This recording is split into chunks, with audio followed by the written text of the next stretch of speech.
Okay, great. So today we're very happy to have Mukund Rangamani, who's agreed to give us the CADNAF seminar this week, and he'll be telling us about real-time gravitational replicas. Please take it away. Thanks, Nima. Thanks. So I guess I need to click continue, otherwise it won't let me do anything. Thanks. So it's great to see you all. And indeed, I'll talk today about real-time gravitational replicas. Some work I did late last year with my student, Sean Colin Ellerin, who is a Chicago alum, Jidong, Don Merrill, and Don's student, Zhencheng Wang from Santa Barbara. And the archive references. And something that should show up hopefully soon. So let me sort of motivate what the question we're trying to ask is, and then say what we did.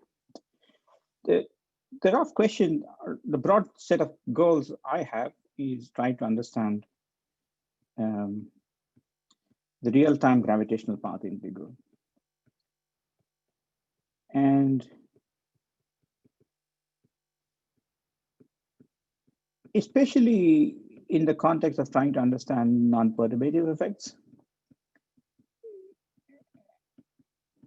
which have to do with things that people have been discussing in the last few years, to do with the black hole information problem and replica wormholes, etc., etc. But let me just, before I say something about the gravitational path integral, just mention that the path integral, even in quantum field theories in real times, is not as well understood as it ought to be. In the sense that you could ask yourself, okay, we have the QCD path integral, which we understand non-perturbative effects, say, when we think about instantons. But those are Euclidean saddle points, the saddle points of the Euclidean action. What do they mean in terms of dynamics? If you ask this question in quantum mechanics, there are certain answers that you can give. For example, in the case of tunneling under barrier, there are complex paths for the real time, if you will, configurations that contribute real actions, not pure phases. So the path integral contribution is in the amplitude is not a pure phase, but really a real number, coming from the fact that the configurations are complex and the action evaluates to something imaginary. So e to the is gives you a real number. While the formalism to set up the problem in quantum field theory, which I'll explain momentarily, is well understood, we don't fully understand what it means to do stationary phase, even we have to deal with continuum path integrals. We can give some intuition based on what we know from Euclidean physics, but not directly in the Lorentzian context. And part of the motivation here is to at least try to develop some study in the gravitational context, because it's timely and because there are questions that really care about this issue. Okay, so that's roughly where I'm going to go and what I'm going to try to do. And the set of questions I'll try to address are primarily trying to address replica computations,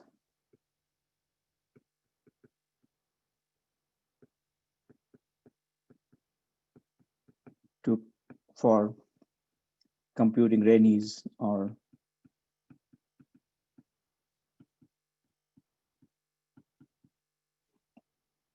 in holographic theories.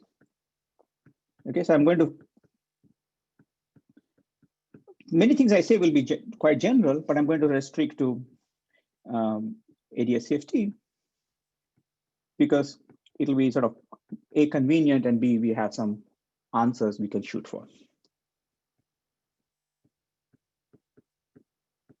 And I'll also simplify my life by assuming that these are holographic CFTs with Einstein gravity dual. So I'm not going to talk about matter, I'm not going to talk about higher derivatives, etc. But everything I say can be generalized, and mostly what I'll focus on is the general formalism and less so the sort of the details. Let me, before I do, just start talking about the gravity problem. Let me remind you of a class of computations that have been done in conformal field theories. And say the following. So any entropy computations, even in 2D CFTs where we have a lot of technology, have typically been carried out in Euclidean signature.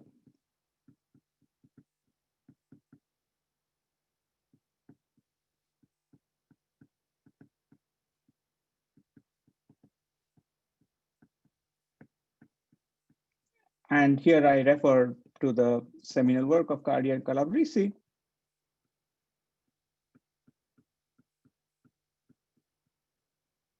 who studied quenches in 2D CFTs, but the way they studied quenches, they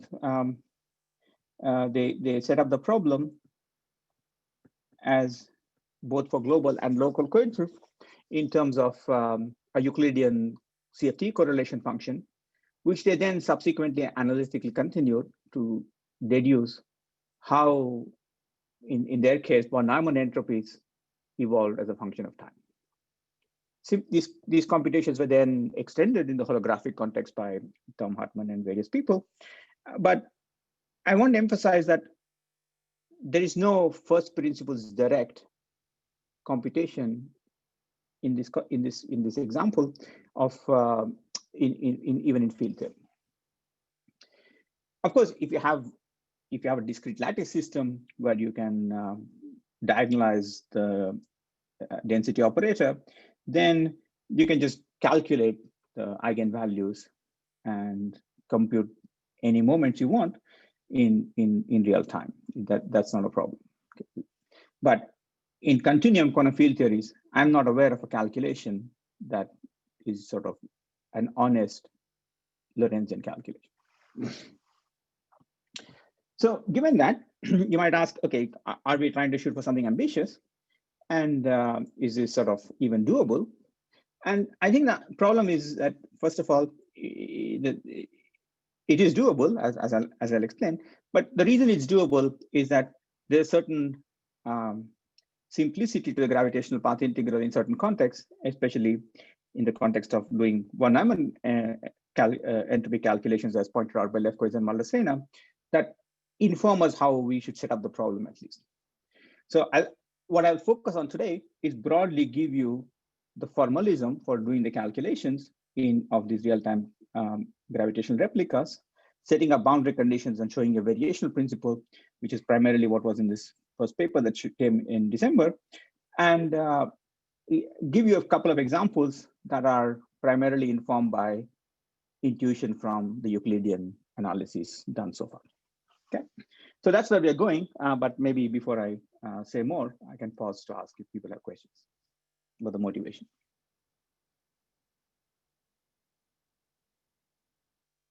Great. So let's try to think about how to set up the problem in quantum field, in just quantum field theory.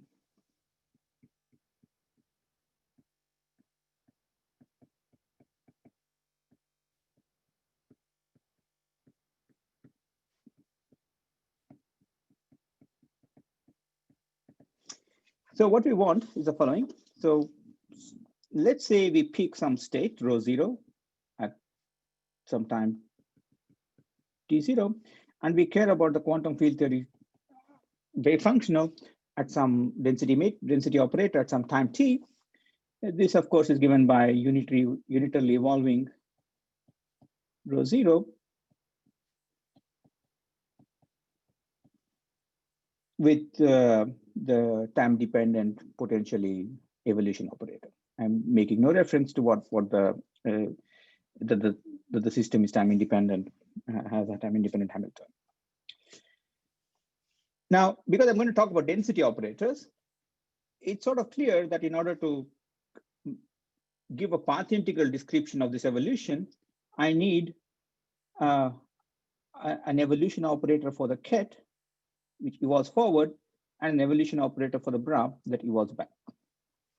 The U's and the U daggers need to be represented by path integrals, and they each get their own copy.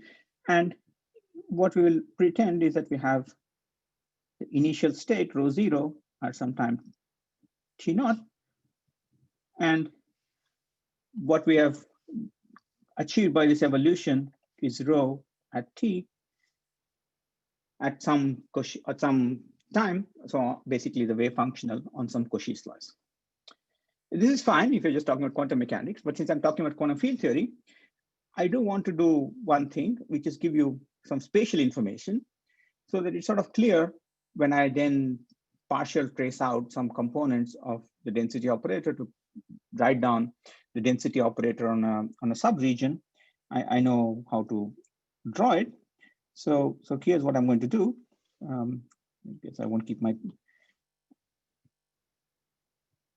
So I'm going to keep spatial information by drawing the same picture again, but in some space-time way. And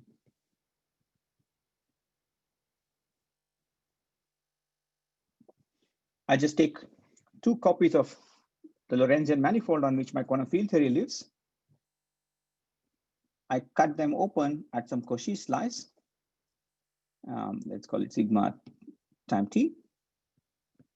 And here's my initial slice. So here's sigma 0 with the 2 copies of. And rho 0 is defined on sigma 0 and 2 copies of sigma 0. And I evolve the ket part of the state forward, the bra part of the state backward, and at the future, I glue on the Cauchy slice of interest the kets and the bras.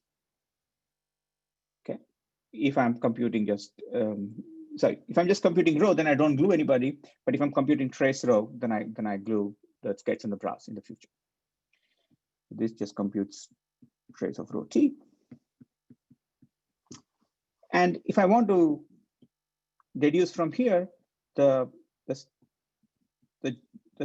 state on some subregion, then all I need to do is cut open this path integral and expose some partial region, leaving the trace on the complement so that I can talk about the reduced state on the region A. So let's say that sigma t is some A union A complement. So the Cauchy surface has been split into a region and its complement. And I have A here and a complement here. But I've just cut open my path integral to expose both the ket part of rho A and the bra part of rho A. That's why the seam is broken at the top. So this defines rho A matrix elements in quantum field theory. Now, if you want to compute moments of rho A, you want to compute rho A to various powers, then it's sort of straightforward. We just grab these copies and then glue them cyclically. Sorry.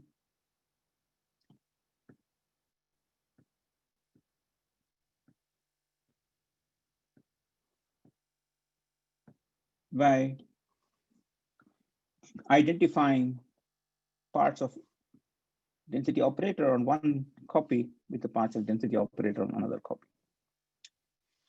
So in this picture, I had rho A here, I have another copy of rho A here, and my identification would tell me that the ket in the first, on every copy of the replica, the A complement pieces are glued to each other, but the A parts are glued across the replicas with kets glued to bras and vice versa. So the ket part here, this guy gets glued to the backside of this, and this guy gets glued to the backside of this. I won't try to draw arrows to indicate to make it, and which will make it look much more cluttered. But you see, already there's an issue, which is that I said that each of these sheets is a copy of a Lorentzian, is a copy of some Lorentzian manifold up to some time, up to some Cauchy slice. It's a pass of some Cauchy slice. And this gluing produces for us many Lorentzian manifolds glued cyclically, but also within each pair across the Ketz and the brass. Sorry, So the gluing here is at time t naught, at time t? The gluing here is at time t, Emil. So I'm gluing. So I'm computing rho. So I haven't said what happens at time t naught. So I'll say that in a moment. But this guy is glued here, and this guy is glued back behind here. Got it. Yeah. Okay. I'm for now assuming that somehow you just handed me some rho naught. Okay, so I'm not going to say something about what rho naught was. So you can pick a rho naught of your choice, and later on we might just decide that we can do some Euclidean evolution and get rho naught. So I might just say that this comes from some path integral done in Euclidean time. Okay.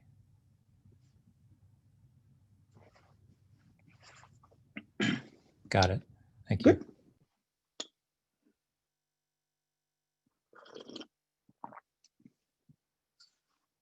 So that would come. So this is our computation of trace rho t squared. And I just want you to take away the message here that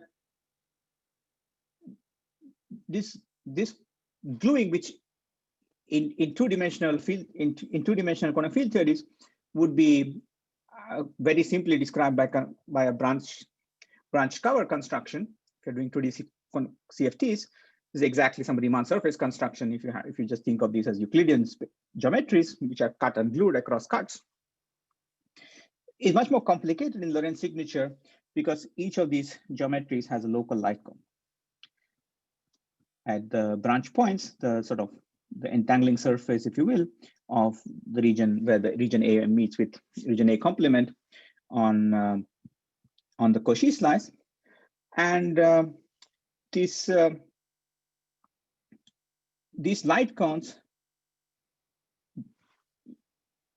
if you're in this picture, there are 4 light cones, and there are 4 orientations of them meeting at this point. There's no such real section Lorentzian manifold with these kind of light cone structure. And this is going to be important when we try to construct holographic duals, because we'll see that the solutions we get, like in the problem of tunneling, are going to be complex, have complex matrix. And that is essentially where we're going to get real answers for the path integral knot phases.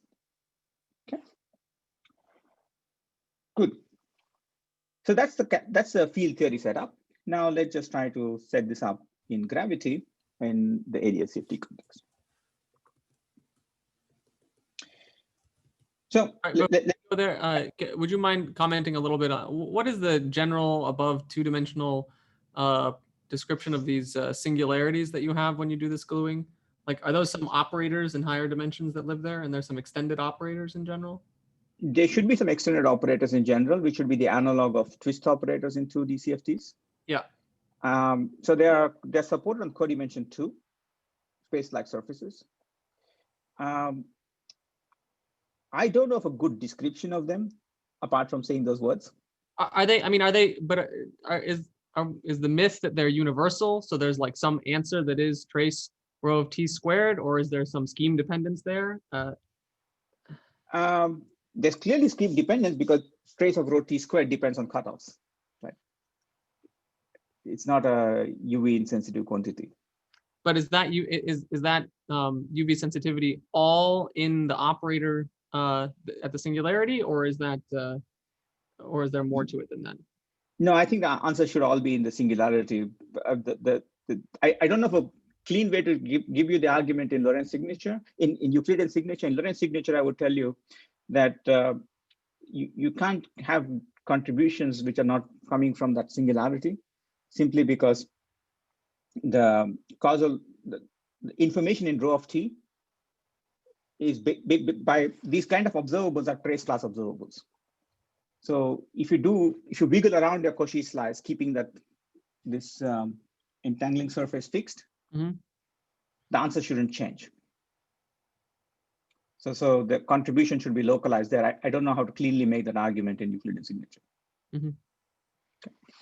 But yes, I mean, there have been some explorations in primarily trying to use it using ADS-CFT by Rob Myers and friends, trying to understand these higher dimensional twist-like operators. But mostly it's a bit of trying to do a holographic calculation and trying to deduce their properties. So I don't know if a first principles way of saying what these surface-like operators are and what properties should they have in higher dimensional CFT. So it's a great question. Mukund? Yeah. These pictures you're drawing, the Lorentzian pictures, are the answer, is this different from doing the Euclidean calculation and then analytically continuing to Lorentzian, or you'd get the same answers regardless? So in the context where the analytic continuation makes sense, I'll argue that yes, you should get the same answer. So 2D CFT, for example. 2D CFT, for example. So in fact, that's the example I'll give you towards the end of the talk when I get there. What I do want to emphasize is that this is a bit more general, because you could imagine that starting with rho naught, you turn on sources that are not analytic in the evolution.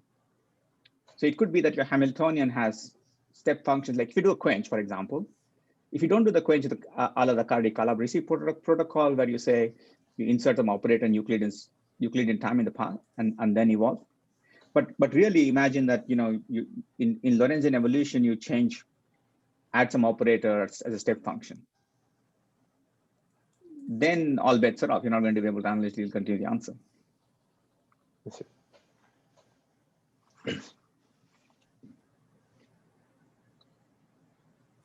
Good. So now let's try to take this picture and do the following. So take your favorite field theory. So it could be a 2D CFT as I've drawn it, or take n equals for Young-Mills. And imagine that you've set this problem up of computing trace of rho A to some power in the boundary, in the field theory.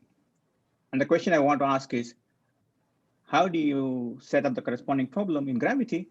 And what are the solutions to the gravitational path integral that compute this trace of rho A squared or trace of rho A to some power from using the holographic dictionary?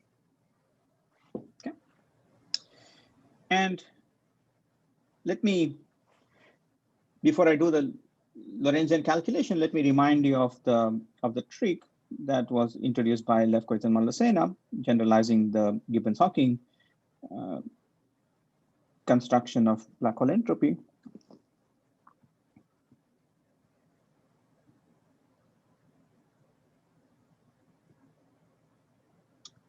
And what they said was the following.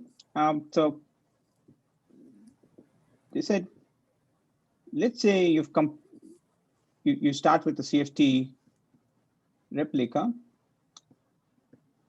which gives you some boundary manifold Bn. Then the gravity dual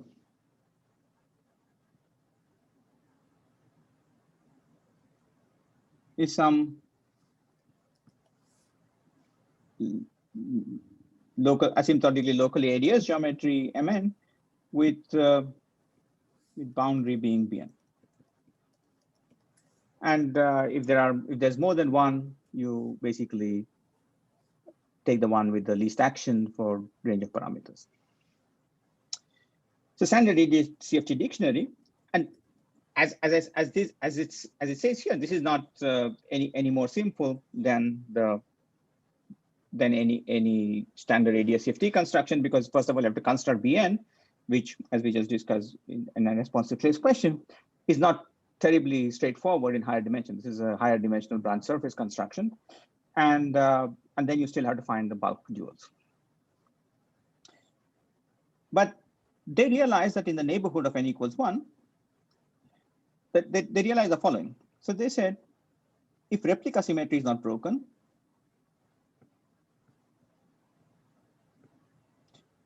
the Zn symmetry, which is a cyclic symmetry in the trace, is unbroken, then we can take a quotient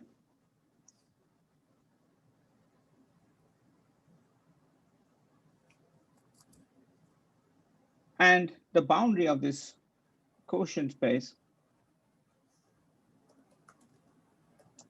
is like one copy of the fundamental domain of this replica action has a boundary which is basically your original CFT, yes, original boundary without with of course the cuts at the place where you have the entangling surface.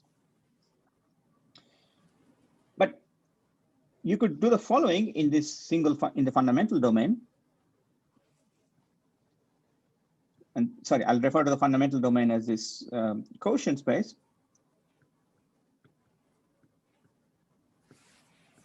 One can do the following local analysis.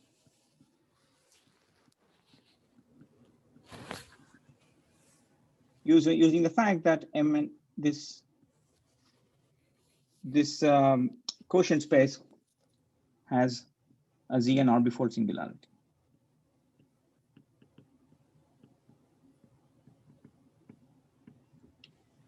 And locally, let me see if I can draw it here. Okay, let's try to draw it like this. So here's I'm going to suppress time for a second. I have A and A complement, and here is the entangling surface, and this is the radial direction. Let's call it Z. Then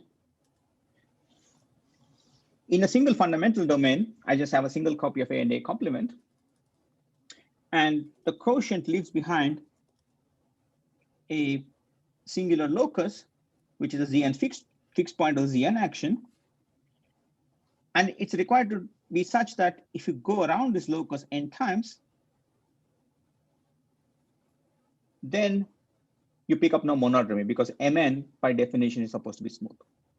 Because the rules we are going to use are that we only allow smooth Euclidean manifolds to be the saddle points of the Euclidean quantum gravity action. And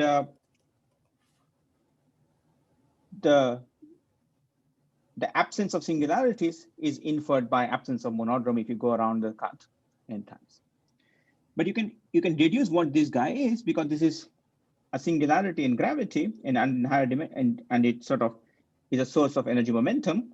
So you can think of this as a cosmic brane with tension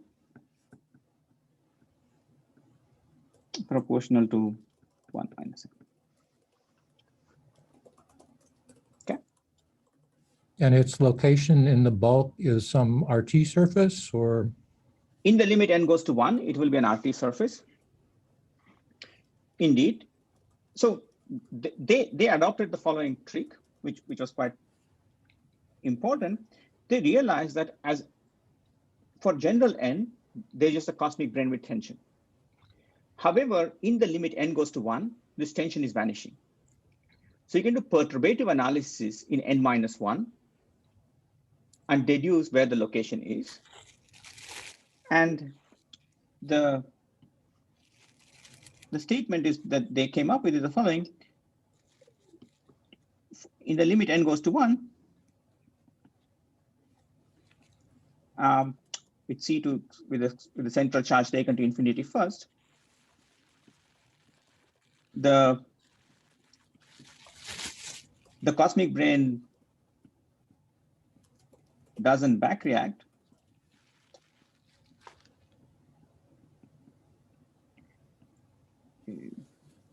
But contributes to the action. And its location is the RT surface. In fact, the way they reduce the location is basically by taking a Gaussian normal coordinates in the neighborhood of this cosmic brain and just checking that the Einstein's equation is satisfied. And you see that in order for Einstein's equations to be satisfied in the locus of in the neighborhood of the cosmic brain, this guy needs to be an extremal surface in the limit n goes to 1. Sorry, in their case, just a minimal surface. Okay.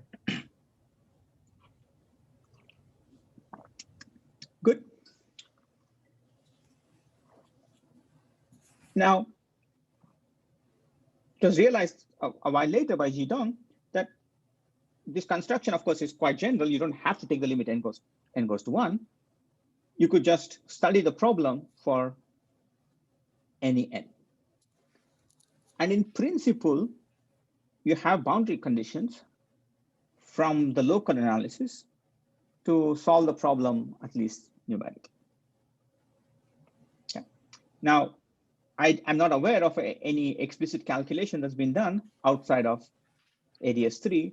In ADS3, you can use the fact that these manifolds Bn are just branched covers, and you can just try to find hyperbolic 3 manifolds whose boundaries are these appropriate branched covers. So this is what was done even before Lefkowitz-Maldacena by Tom Faulkner, who used the Schottky uniformization to compute the bulk handle bodies. He assumed that the only solutions that contribute are bulk handle bodies, and then he was able to use results from earlier literature to compute the action of those handle bodies and show that they gave you the Rényi entropies of 2D CFTs.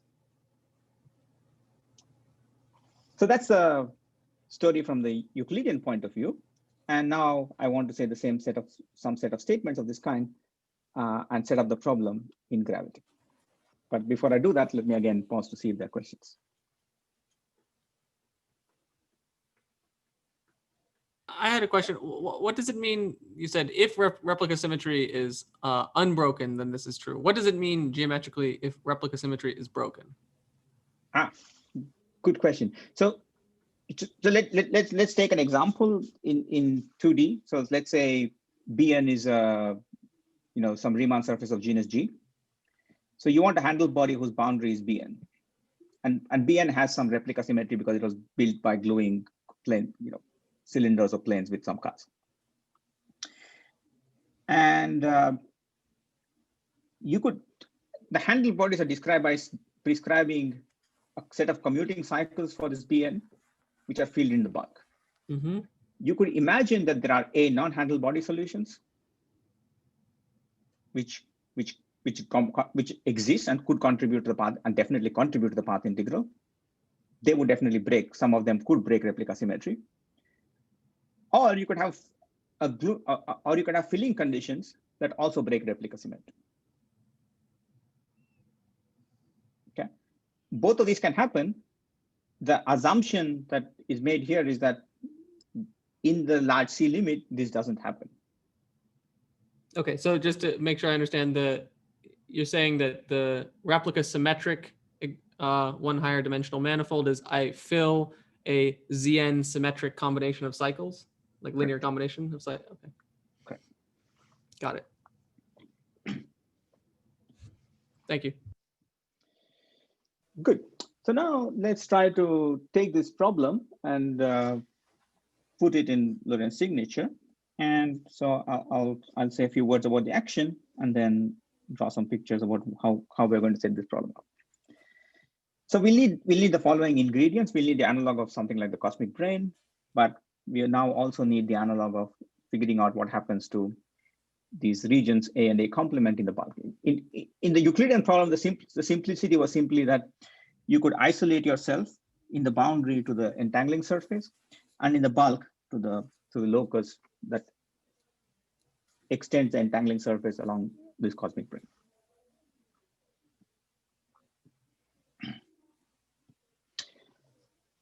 Okay, so now let's ask the following question. So we had a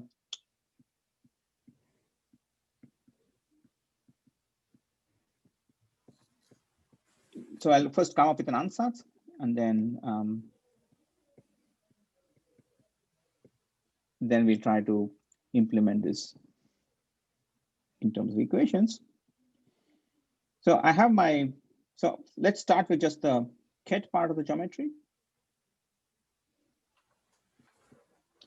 And let me draw for now some Euclidean preparation for rho naught, so that I don't have to talk. I can just assume that there's some path integral. Let's say Hartle-Hawking state that's prepared for some path integral. And time is running up. It's a ket. And this is the boundary of ADS. And here is my Cauchy slice, which I had before, the sigma. And what I had done was I'd broken the sigma up into an A and an A complement across some entangling surface. So I'll just draw those here for now. The first thing we have to pay attention to now is that there isn't a unique bulk extension of this boundary Cauchy slice.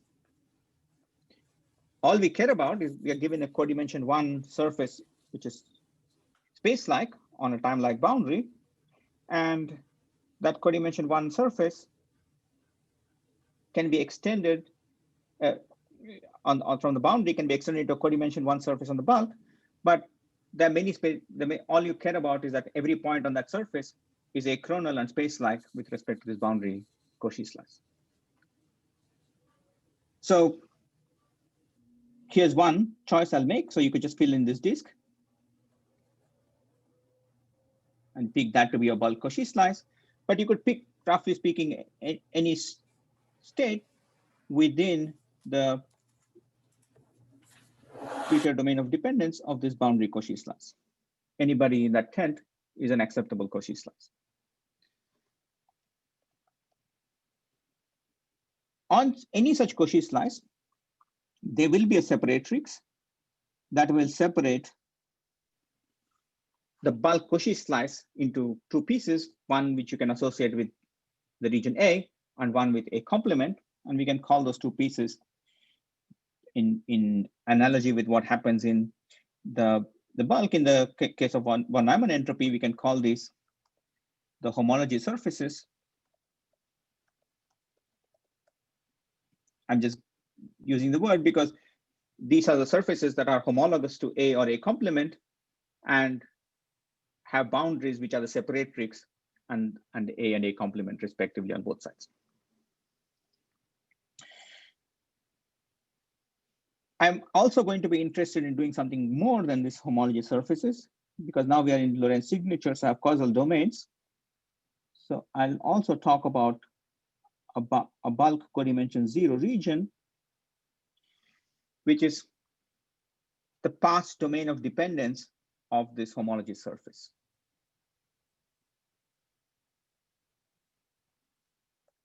And I'll call that the homology wedge. So I'm asking a quick question. Sure. Is there anything picking out this surface? Is there any extremality condition or anything yet? Or we've just not yet. We're going to see what.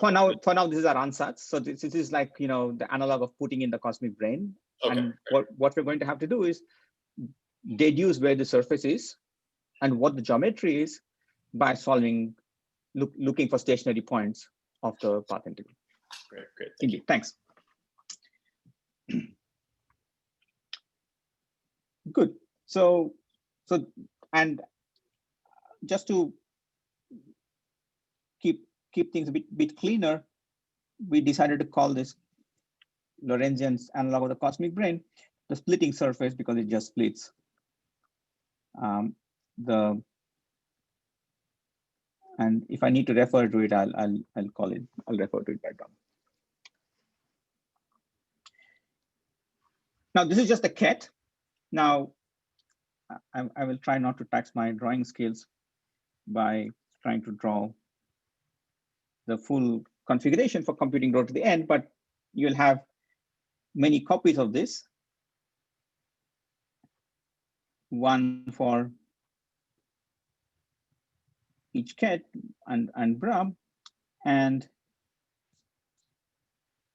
you'll have to glue them cyclically to get what's going on, to build our ansatz for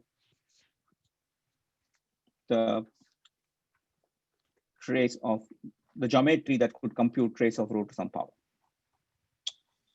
Okay, so let me at least draw one more copy and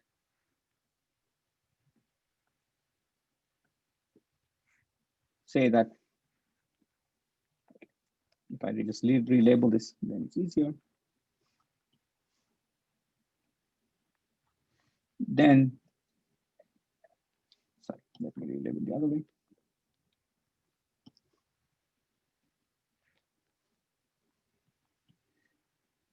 Then I just identify this surface with this surface to compute matrix elements of rho A. So this is the ket and this is the bra. This surface with the gluing computes matrix elements of rho A, and the matrix elements are specified by boundary conditions for gravitational fields on this part of the geometry.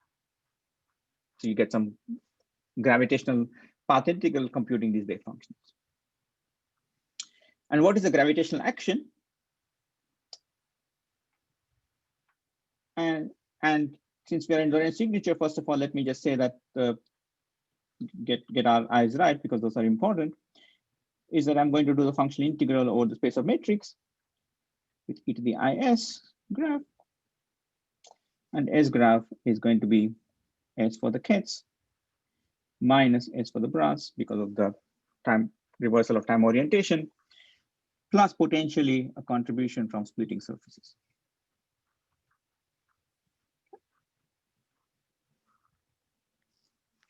And each of these is basically a copy of the Einstein-Hilbert action.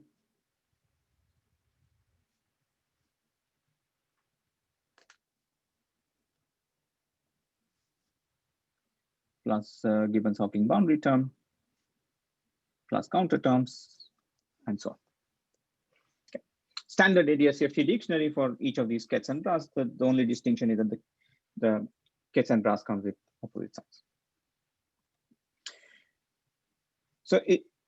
So that's the setup. Now we want to check, given this, and this is our ansatz. Now we want to check what configurations, given the boundary conditions, satisfy the equations of motion coming from this gravitational action. So we want delta S grav equals 0. And we want say that this path integral Z equals e to the I S grav on shell.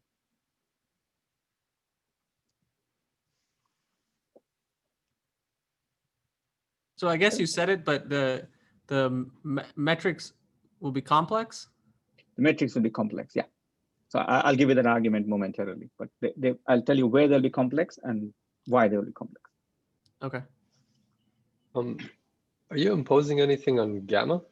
Is this problem, the boundary conditions are fixed by rho naught, and do I need to say anything about gamma itself?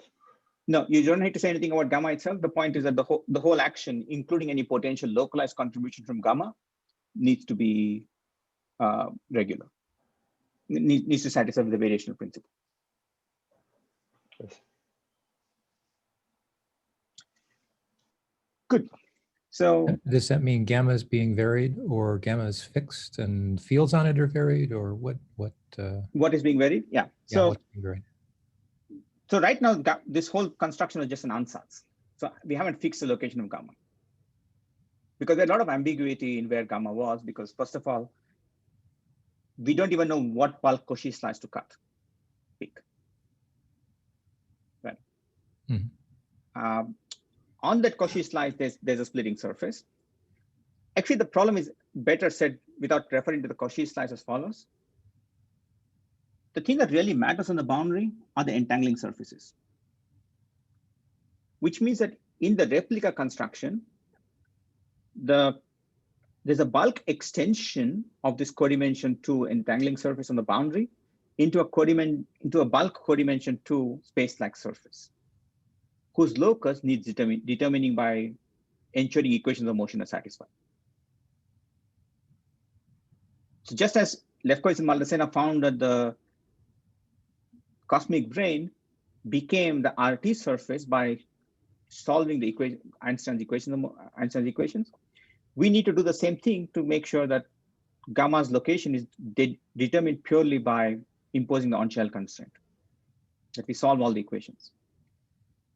What we need is the analog of Euclidean regularity. In Euclidean space, we said that the regularity condition said the covering space was smooth. We just looked at smooth replica symmetric covering spaces.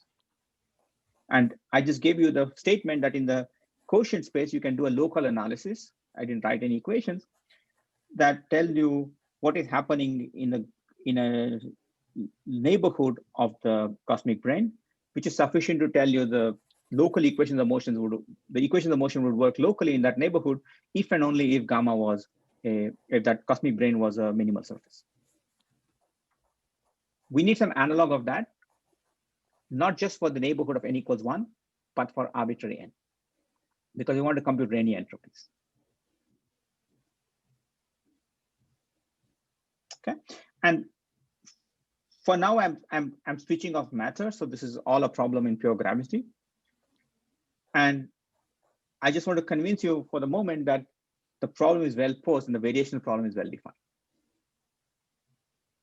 Okay. Good.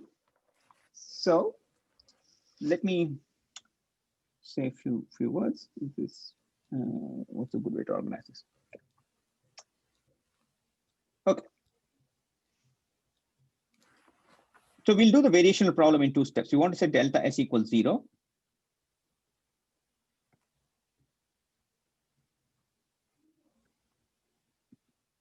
First, we'll do it away from the splitting surface.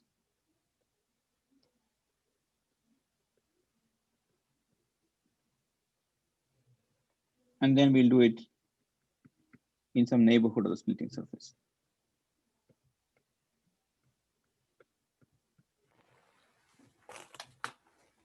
Okay, this is the first part is boring, so I'll just tell you the answer. The metric and extrinsic curvature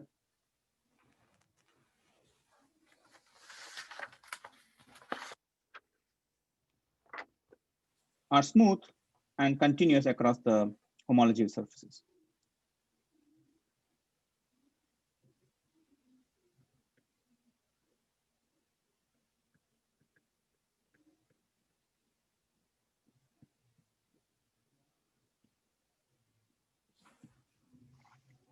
So what I meant is that in this region, in this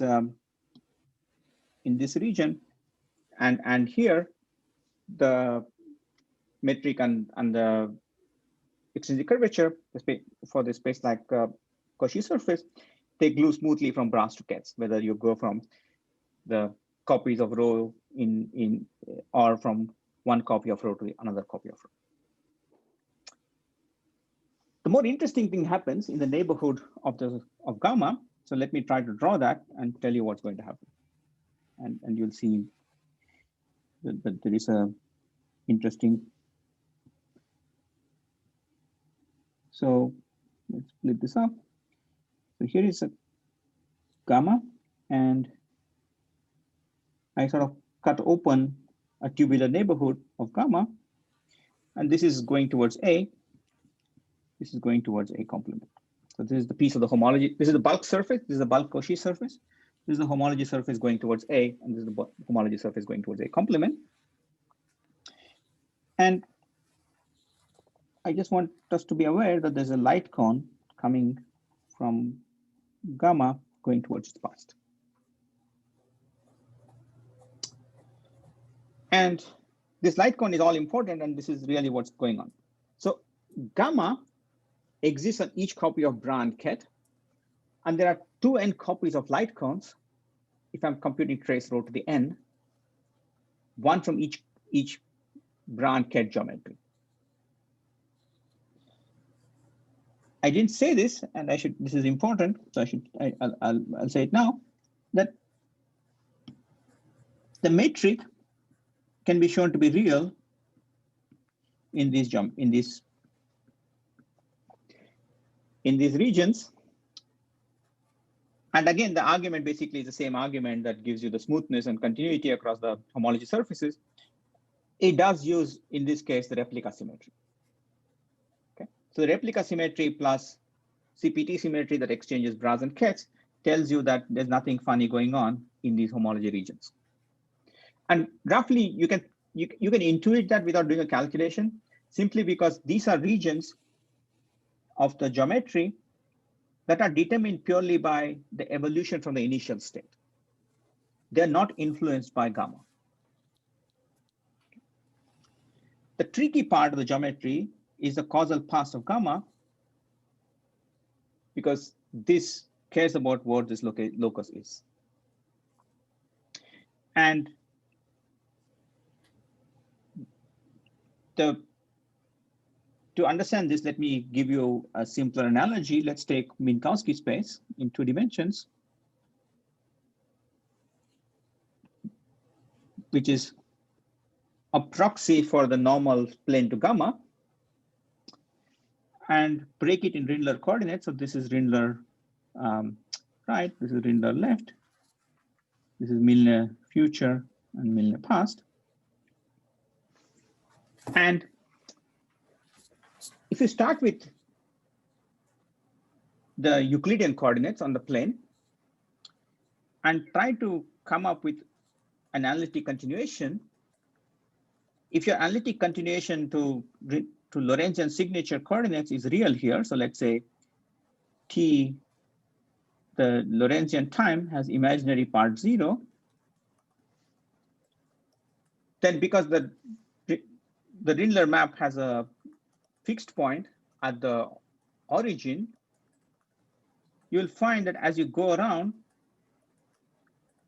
you'll get a monodromy, which is a 2 pi monodromy, which you can ascribe to imaginary components of the Lorentzian time. In some convention, let's say this is pi over 2. This may not be the convention we used in the paper, but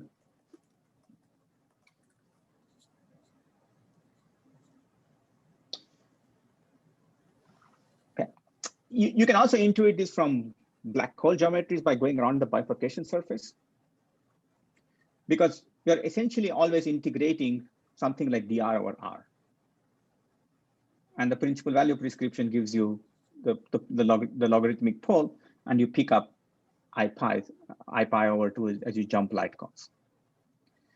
And this is roughly the origin of what's going on. If the metric is real here, then the metric is necessarily has an imaginary piece and complex in the Milne wedge, in the past of the splitting surface.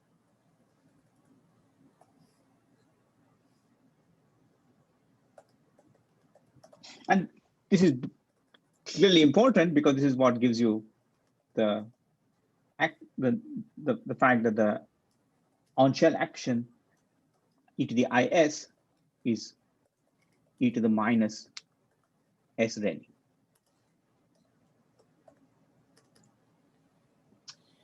And there's a nice nifty way to understand what's going on here, at least in the local picture. And let me try to say that in words. Since gamma is space-like codimension 2 in a Lorentz signature geometry, its normal plane is a copy of R11. It's a copy of Minkowski space in Lorentz signature in 2 dimensions. And you can convince yourself that if you can factorize the Einstein-Hilbert action into a piece that's localized at gamma and the transverse place, then going around gamma, you can basically try to use something like, if I excise gamma in this plane, then I could just try to compute its contribution by using the analog for Gauss-Bonnet theorem. The only thing I'd be careful about is now putting in these i's from these jumps. And this was something that was worked out, I think, a long time ago in the GR literature by Luko and Sorkin. And using this complex Gauss-Bonnet theorem, you can basically deduce that the contribution from gamma is area times I, area over 4G times I. It's 4. So S gamma is basically proportional to area gamma over 4G, but with an extra factor of I.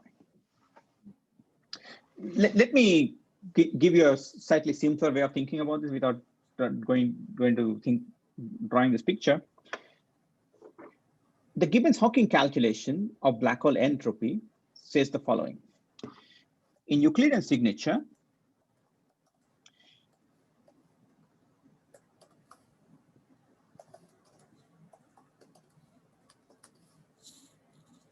you compute e to the minus s gravity, and this is basically in Euclidean signature, it's r plus up to factors of g Newton. Let's put those factors here.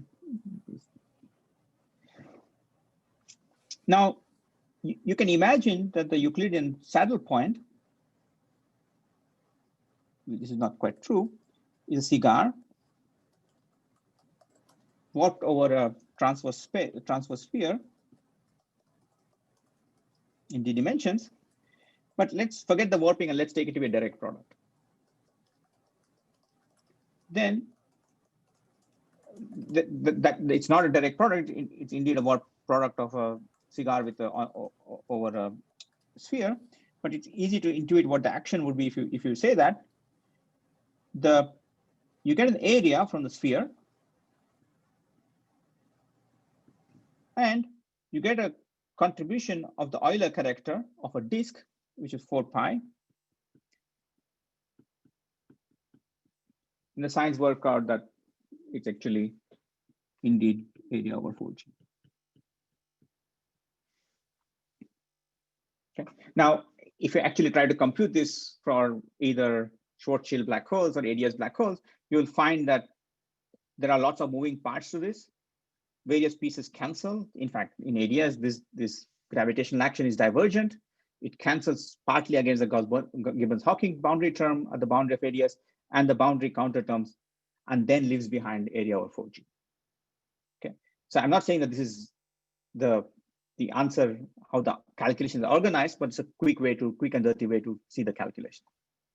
And once you see it this way, then everything I'm saying for the more complicated Renyi computations is exactly this, but with an extra I thrown in for the Lorentz signature coming from this complex metric in this part. Okay, so that's, and then you can check, and one can write down local coordinates and check that the variational principle is satisfied everywhere, and you get a smooth metric that works. So let me, I guess I'm almost out of time. So can I have a couple of minutes to just give you an example to see how this works? Sure, we started a couple minutes late. So let's do the following example.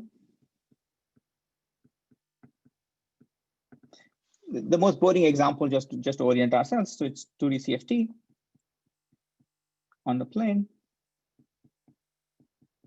with single interval.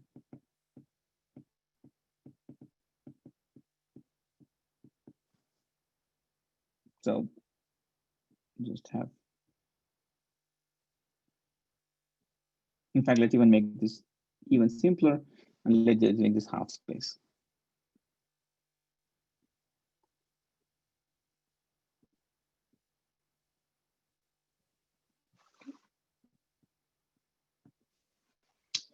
We all know the answer. The Renyi entropies are given by twist operator correlators.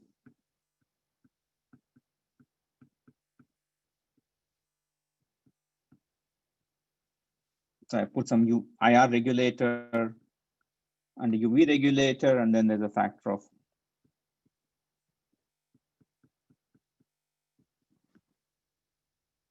1 plus 1 over n. This is now this is actually a formula. So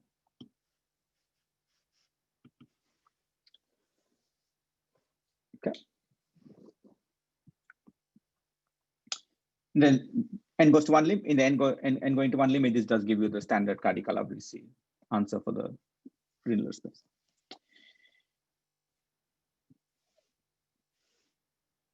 Of course, we know what the gravity dual of this is. This is just ADS in Rindler coordinates, because we just, this boundary is just Rindler space. And this calculation now, bulk calculation,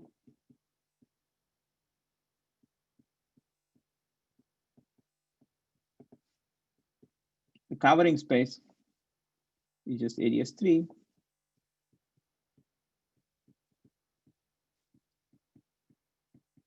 And if I take the quotient,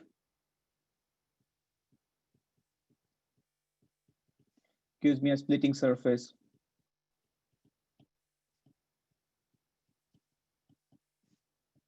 at the Rindler bifurcation point.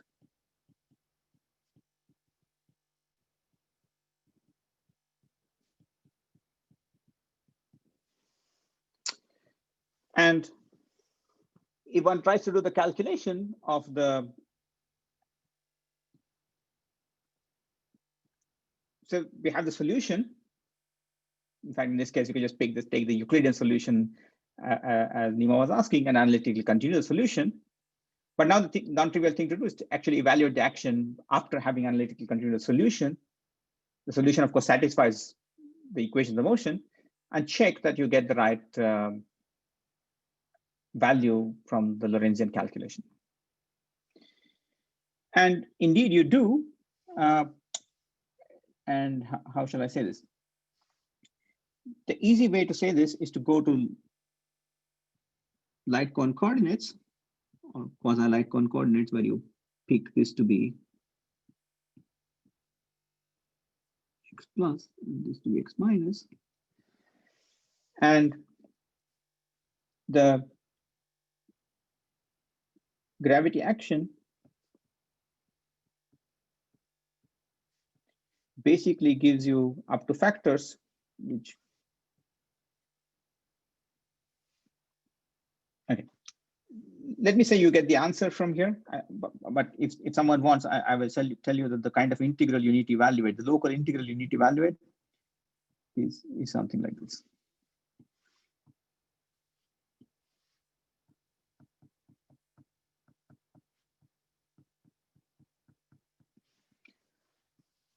Which you need to do by a suitable I epsilon prescription to pick up the contribution from this region, which is complex.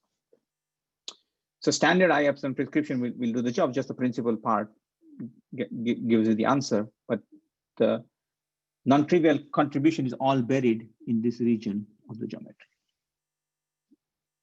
Okay.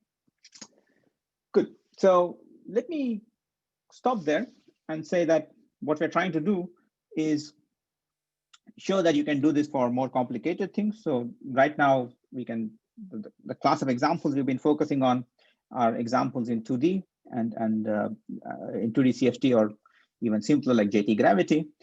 In 2D, this is the straightforward calculation to do. There's a more complicated calculations involve trying to do Renyi entropies for multiple intervals, as was done by Faulkner, as I mentioned before, and do them in Lorentz signature. And the one case which doesn't immediately follow from Euclidean analysis is if you have two intervals, one relatively boosted with respect to the other. It technically follows in some sense because it's basically in the von Neumann limit, it's just the rotating BTC solution. But you can imagine that there is a non-trivial calculation to get because the covering space is more complicated. So let me stop there and leave time for discussion. Thank you very much, Mukund. guess we have time for some short, quick questions if anybody has. I have a question. So suppose I wanted to calculate the one loop correction in Yeah. this way of thinking about it in Lorentzian signature. What class of metrics would I integrate over? Like, what's our contour and field space, I guess? Yeah, I think a contour. Good. So I would say that this epsilon prescription that computes this kind of action, you can upgrade that to a suitable contour in field space. Right? And you integrate over all configurations such that the geometry remains real in the, because the one loop is with perturbative gravitons around this solution. Mm-hmm. So geometry is forced to remain real in the homology wedges and can only become complex in the Milnor wedge of the splitting surface. So that gives you a prescription for what contour to pick. Mm-hmm. It's a good, I mean, we haven't tried doing the computation. I think it's a really good question. So right now we're mostly focusing on getting this leading piece in the answer. But it would be really nice to check this, because this is the kind of calculation you want to do. If you want to match these results, if you want to use this prescription to do a real-time version of the replica wormhole computation that people have been doing in JT gravity.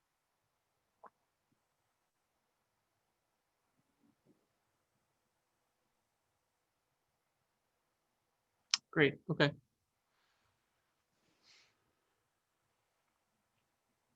Any other quick questions? Sorry, just to make sure I understood the answer to Clay's question, these are real fields living on a manifold with a complex metric. That's probably the one loop determinant that would be arising. Or Well, you there's need to that, go to but there's complex also fields. there's also the integral over Complex field metric space. itself. Yeah. And the question was also like, given that you have the metric, which is the saddle has metric, which is real somewhere in complex somewhere else, what is the allowed fluctuations like? Right. Yeah, so I think you have to allow fluctuations to be complex in this region. Yeah. So I guess if you want to match the island story, you would need to include the matter stuff. Correct. Okay, let's thank Mukund again, and let's take maybe a 5-minute break and come back for discussions. Thank you. Sounds great.